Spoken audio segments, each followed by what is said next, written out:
दोस्तों इंडिया में 40 से ज्यादा म्यूचुअल फंड कंपनीज हैं और 2000 से ज्यादा म्यूचुअल फंड स्कीम है। तो इस वीडियो के अगले कुछ मिनट आपको लाइफ टाइम बहुत काम आएगा एंड म्यूचुअल फंड की कुछ प्रोसेस और इम्पोर्टेंट चीजें बताने वाला हूं जो आपको एक अच्छा म्यूचुअल फंड पिक करने में मदद करेगा। तो आज के इस वीडियो में हम इसी चीज को डिटेल में डिस्कस करेंगे। अगर आप बिगिनर है तो मैं सभी प्रोसेस को एक्सप्लेन करूंगा जिससे आप एक अच्छा म्यूचुअल फंड पिक कर सके। अभी 31 मार्च 2023 को एक डेटा आया है, वो ये है की इक्विटी म्यूचुअल फंड में सबसे ज्यादा फ्लेक्सी कैप, उसके बाद लार्ज कैप फंड, उसके बाद mid cap fund and last में इंडेक्स फंड में पैसा सबसे ज्यादा इन्वेस्ट किया जा रहा है। यहाँ पर इंडेक्स फंड एक पैसिव म्यूचुअल फंड है। जनरली म्यूचुअल फंड मैनेजर के बेसिस पे दो टाइप का होता है। एक्टिव म्यूचुअल फंड जिसमें फंड मैनेजर डिसाइड करता है कि कब कितना कहाँ इन्वेस्ट करना और एग्जिट करना है। सेकंड पैसिव म्यूचुअल फंड, इसमें फंड मैनेजर का कोई रोल नहीं होता है like index fund. Index fund को पिक करने का इंपॉर्टेंट रेशियो है ट्रैकिंग एरर और एक्सपेंस रेशियो। इस वीडियो में मैंने इंडेक्स फंड को डिस्कस किया है और इस साथ में टॉप 3 बेस्ट इंडेक्स फंड को डिस्कस किया है, तो आप वह वीडियो जाकर देख सकते हैं। इस वीडियो में काफी रिसर्च और एनालिसिस के बाद टॉप 3 बेस्ट फंड डिस्कस किया है जो कंसिस्टेंटली अपने बेंचमार्क को बीट करते आ रहे हैं, क्योंकि हर म्यूचुअल फंड का एक बेंचमार्क इंडेक्स होता है। अगर हम इक्विटी म्यूचुअल फंड की बात करें तो इंडेक्स फंड के अलावा जितने भी कैटेगरी हैं like else, value fund, sectoral fund, multi cap, flexi cap, small cap, large cap और मिड कैप, इस कैटेगरी में इन्वेस्ट करने बढ़िया समझते हैं। लेकिन कितने म्यूचुअल फंड अपने बेंचमार्क के अगेंस्ट परफॉर्म कर रहे हैं, तो ये डाटा देखकर आप हैरान हो जाएंगे। Around 66% equity mutual fund scheme failed हैं अपने बेंचमार्क को बीट करने में लास्ट 3 ईयर टाइम पीरियड में। यह एनालिसिस 196 इक्विटी स्कीम पर किया गया था जिनका फंड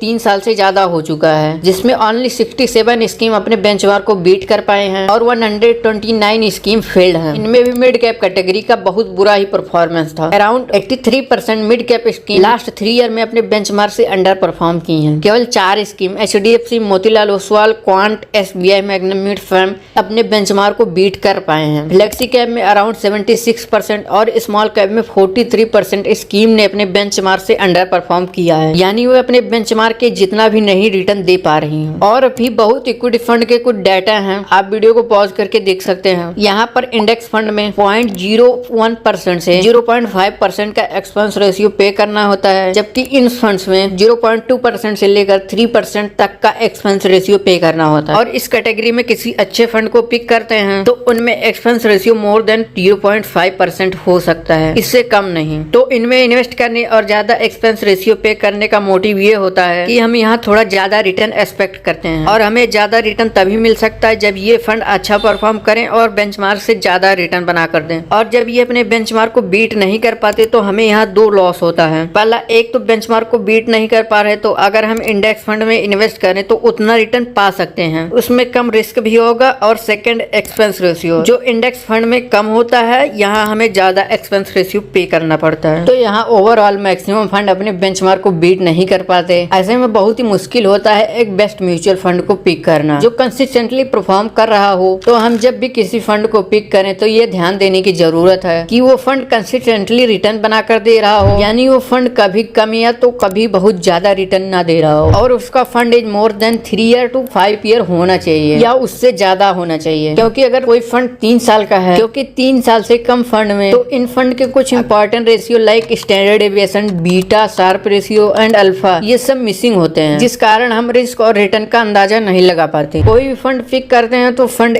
3 साल से ज्यादा होना चाहिए, तभी ये रेशियो निकाले जाते हैं। अब इसका मतलब ये नहीं कि ये फंड फ्यूचर में अच्छा परफॉर्म नहीं कर सकते। इनको एनालिसिस करने से चांस बढ़ जाता है कि ये फंड अच्छे रिटर्न बनाकर दे सकते हैं। और किसी भी फंड के 2-3 साल के रिटर्न से उसके कंसिस्टेंसी का अंदाजा नहीं लगाया जा सकता। ये भी हो सकता है कि वो किसी सेक्टर में ज्यादा इन्वेस्ट किया हो और उसका बूम हो उस समय, तो हर समय कोई एक सेक्टर परफॉर्म नहीं कर सकता। मेरे कहने का मतलब ये है, रोड पर तो गाड़ियां चलते हैं, एक्सीडेंट भी होते हैं, बट जिसका एक्सपीरियंस 3-4 साल या उससे ज्यादा है और वो प्रॉपर सीट बेल्ट लगाकर चलता है तो उसको चोट खाने के चांस कम है। तो इन सभी को ध्यान में रखकर मैंने 3 बेस्ट म्यूचुअल फंड पिक किया है, और मैंने इनको क्यों पिक किया है ये भी जानेंगे। तो हमारा इंपॉर्टेंट पैरामीटर कुछ इस तरह से है। फर्स्ट, फंड मैनेजर, क्योंकि अगर हम यहाँ देखें तो उस फंड पर पूरा कंट्रोल फंड मैनेजर का होता है। अगर वो बहुत ज्यादा एक्सपर्ट है, हाई रिटर्न देने का ट्रैक रिकॉर्ड है, तो आपका चांस बढ़ जाता है कि आपको भी अच्छा रिटर्न मिल सके। सेकंड पैरामीटर है पास्ट परफॉर्मेंस, उस फंड का पास्ट रिटर्न बढ़िया होना चाहिए और कंसिस्टेंट रिटर्न होना चाहिए।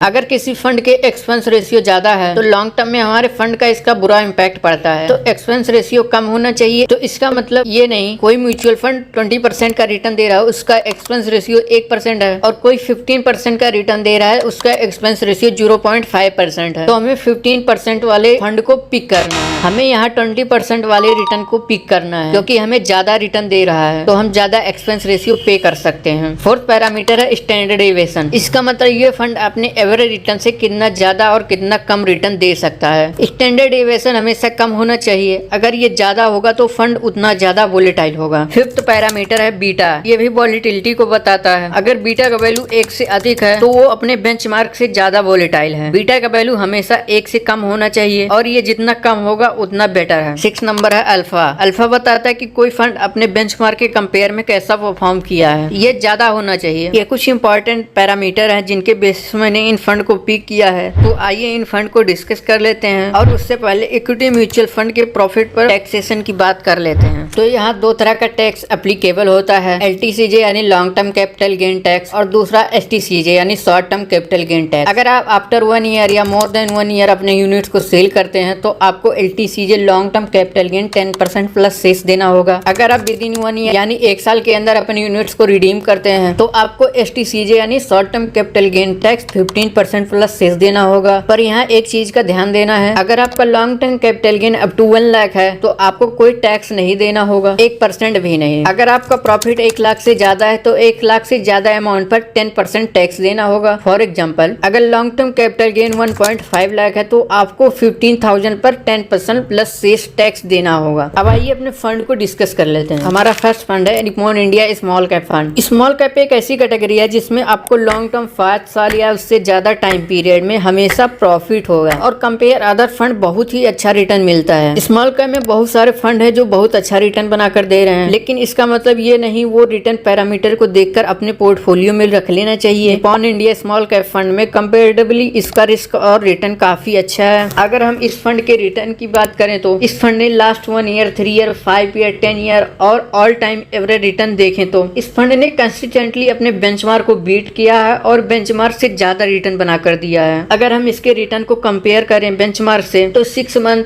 इसमें 33.4% का रिटर्न दिया है, जबकि बेंचमार्क का रिटर्न 35% है। इक्विटी स्मॉल कैप 31.46% का रिटर्न दिया है। लास्ट 1 ईयर में इस फंड ने 37% का रिटर्न दिया है, बेंचमार्क ने 34% का और इक्विटी स्मॉल कैप ने 13% का रिटर्न दिया है। जनरली 1 साल इक्विटी टाइम पीरियड में अच्छा नहीं माना जाता है। अगर हम इस फंड के लास्ट 3 ईयर, 5 ईयर, 10 ईयर का रिटर्न देखें तो इसने हर बार बेंचमार्क और कैटेगरी दोनों को बीट किया है। अगर हम इसके रिस्क पैरामीटर की बात करें तो स्टैंडर्ड डेविएशन कैटेगरी एवरेज से थोड़ा सा ज्यादा है। ये जितना कम होगा उतना बढ़िया है। शार्प रेशियो और सर्टेनी रेशियो ये भी रिस्क एडजस्टेड रिटर्न को बताते हैं। ये जितना ज्यादा होगा उतना बढ़िया है। तो यहाँ ये दोनों रेशियो ज्यादा हैं। अल्फा बताता है कोई फंड अपने बेंचमार्क के कंपेयर में कैसा परफॉर्म किया है। अल्फा जितना ज्यादा होगा उतना बेटर है। तो यहाँ अल्फा कैटेगरी एवरेज से ज्यादा है। इस फंड के पोर्टफोलियो में नंबर स्टॉक 200 है। टॉप 10 स्टॉक का होल्डिंग परसेंटेज 15.12% है। टॉप 5 स्टॉक का होल्डिंग परसेंटेज 8.89% है and sector wide top 3 sector का वेट 40% है। पीवी रेशियो 3.70 और पी रेशियो 27 है जो काफी बेटर है। इसको हम कभी दूसरे वीडियो में डिस्कस करेंगे। इस फंड के नेट एसेट की बात करें तो वो 37,374 CR है। Exit load 1%। अगर आप 30 डेज के अंदर अपनी यूनिट्स को रिडीम करते हैं तो 1% का चार्ज देना होगा। आफ्टर 30 डे आपको कोई चार्ज नहीं देना होगा। मिनिमम 5,000 से लमसम और मिनिमम 1,000 से SIP स्टार्ट कर सकते हैं। ये फंड 10 साल से भी ज्यादा पुराना हो गया है। पीयर कंपैरिजन की बात करें तो वैल्यू रिसर्च ने 4 स्टार रेटिंग दी है। Top 5 fund quant small cap fund के बाद सबसे ज्यादा रिटर्न इसी फंड ने दिया है। एक्सपेंस रेशियो की बात करें तो क्वांट स्मॉल कैप का एक्सपेंस रेशियो सबसे ज्यादा, कोटक, टाटा और एक्सिस का कम है। बट स्टार्टिंग में मैंने कहा है जो फंड हमें थोड़ा ज्यादा रिटर्न बनाकर दे रहा है तो 0.5% या 1% एक्सपेंस रेशियो देना कोई बुरी बात नहीं है। मेरे अकॉर्डिंग यहाँ निप्पॉन का परफॉर्मेंस काफी बढ़िया है। बट ये एक स्मॉल कैप फंड है तो आप शॉर्ट टर्म के लिए बिल्कुल ही कंसीडर ना करें क्योंकि शॉर्ट टर्म में ये काफी वोलेटाइल होता है। आप लॉन्ग टर्म के लिए कंसीडर कर सकते हैं। हमारा सेकंड फंड है HDFC mid cap opportunity fund. इसके रिटर्न को देखें तो लास्ट ईयर इस फंड ने कंसिस्टेंटली अपने बेंचमार्क को बीट किया है। इसके रिटर्न को देखें तो लास्ट ईयर इस फंड ने कैटेगरी और बेंचमार्क दोनों को बीट किया है। 3 year, 5 year, 10 year all time average return में इस फंड ने हमें हमेशा अपने कैटेगरी और बेंचमार्क को बीट किया है। इसका कैटेगरी और बेंचमार्क के रिटर्न को इससे कंपेयर करें तो इसने 6 month, 1 year, 3 year, 5 year, 7 year, 10 year हर बार अपने कैटेगरी और बेंचमार्क दोनों को बीट किया है। इसके रिस्क पैरामीटर की बात करें तो इसके सभी पैरामीटर काफी बढ़िया है। स्टैंडर्ड डेविएशन और बीटा वॉलिटिलिटी को बताते हैं, ये जितना कम होगा उतना बढ़िया है। यहाँ स्टैंडर्ड डेविएशन और बीटा कैटेगरी और बेंचमार्क दोनों से कम है। Sharpe ratio, certainty ratio category average से ज्यादा होना चाहिए, यहाँ ज्यादा है। अल्फा जितना ज्यादा होगा उतना बढ़िया है, यहाँ कैटेगरी एवरेज से ज्यादा है। इस फंड के पास टोटल नंबर ऑफ स्टॉक 63 है। टॉप 10 स्टॉक का वेट 29.92% है। टॉप 5 स्टॉक का वेट 16.58% है। सेक्टर वाइज टॉप 3 सेक्टर का वेट 48.34% है। पीवी रेशियो 2.78 और पीई रेशियो 18.97, ये भी बढ़िया है। एंड लास्ट फंड का पीयर कंपैरिजन करें तो रेटिंग 4 स्टार और पिछले 10 साल में इन फंड के कंपेयर में ये काफी अच्छा रिटर्न बनाकर दिया है। पिछले 10 साल में कोटक इमर्जिंग इक्विटी फंड ने ज्यादा रिटर्न दिया है, but all time average return में HDFC का रिटर्न सबसे ज्यादा है। एक्सपेंस रेशियो भी बढ़िया है। मिनिमम 100 से लमसम और मिनिमम 100 से SIP कर सकते हैं। एग्जिट लोड 1% है। अगेन 365 डे के अंदर यूनिट्स को रिडीम करने पर 1% का चार्ज देना होगा। आफ्टर 365 डे कोई चार्ज नहीं देना होगा। ये फंड 10 साल से भी ज्यादा पुराना है। अगेन ये मिड कैप फंड है, तो इसमें स्मॉल कैप से कम और लार्ज कैप से ज्यादा वोलेटाइल। हमारा थर्ड फंड है पराग पारिक फ्लेक्सी कैप फंड। ये फंड रिटर्न के मामले में हमेशा रिस्क एडजस्टेड रिटर्न बनाकर देता है। 1 year, 3 year, 5 year, 10 year all time return हर बार कंसिस्टेंटली अपने बेंचमार्क और कैटेगरी दोनों को बीट किया है और काफी अच्छे मार्जिन से बीट किया है। हर टाइम पीरियड में ये फंड अपने बेंचमार्क और कैटेगरी दोनों को बीट करता आ रहा है। रिस्क की बात करें तो स्टैंडर्ड डेविएशन और बीटा बेंचमार्क और कैटेगरी दोनों से कम है। शार्प रेशियो, सर्टेनिटी रेशियो भी बढ़िया है। बीटा भी कंपैरेटिवली कम है। अल्फा भी बहुत ही बढ़िया है। इस फंड के पोर्टफोलियो में 14 स्टॉक है। होल्डिंग परसेंटेज आप वीडियो को पॉज करके देख सकते हैं। पीयर कंपैरिजन की बात करें तो वैल्यू रिसर्च ने इन 5 फंड में से इसको 5 स्टार रेटिंग दी है। मिनिमम लमसम 1000 से और मिनिमम 1000 से SIP की स्टार्टिंग कर सकते हैं। इसका नेट एसेट वैल्यू 42,785 करोड़ है। एक्सपेंस रेशियो 0.66% है, जो कि काफी कम है। ये फंड 10 साल से भी ज्यादा पुराना है। तो ये था आज के टॉप फंड और कुछ नॉलेज। अगर इसके अलावा कोई क्वेश्चन क्वेरी है तो नीचे कमेंट सेक्शन में पूछ सकते हैं। और ये कोई बाय सेल की रिकमेंडेशन नहीं है, ना ही मैं सेबी ऑथराइज्ड फाइनेंशियल एडवाइजर हूँ। तो आप अपने फाइनेंशियल एडवाइजर से सलाह और हेल्प ले सकते हैं और रिस्क और रिटर्न को कैलकुलेट करके इन्वेस्ट करें। मिलते हैं नेक्स्ट वीडियो में, तब तक के लिए पुरानी वीडियो को देख सकते हैं। Thanks for watching.